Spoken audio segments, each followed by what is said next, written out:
بدري عليك اللوم يا ضايق البال، قلبك تحمل ضيقته وانكساره، ما يفرح بحزنك سوى ناس عذال، ولا الرفيق يذوق مثلك مرارة. هي كذا الدنيا سهالات وهوال، تاره تبسم لك وتبكيك، تاره فيها بشر عانت لجل تبني أجيال، واشخاص عاشت لجل تبني عمارة. ريح ركابك جامل الناس واحتال على شعورك، لا تبين دماره وسرك، لو انك تكشفه صار جوال الناس. تبغى الأكشنة والإثارة، ما كل حزن يسكن القلب ينقال بكره، يدور اسمك على كل حارة ولا انت بأول شخص.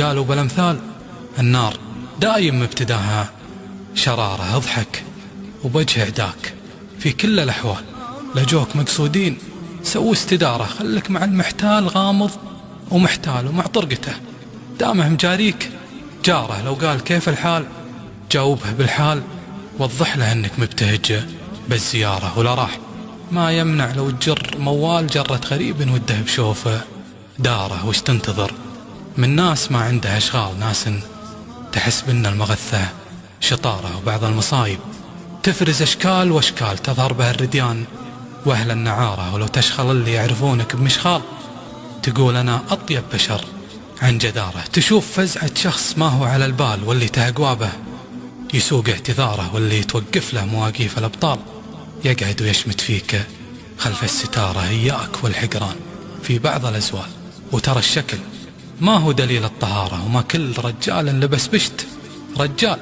كم واحد ما هو بدينه قراره، واللي يجيك وللثقيلات شيال، هو اللي يفخر فيه بشت الإمارة. عليك باللي يلحق القول بأفعال، ولا الردي خله جنب مساره. أنا أشهد إنها ما كذب واحد قال من لا يعدك ربح عده خسارة، من لا يعدك ربح عده خسارة. مبارك الحجلان.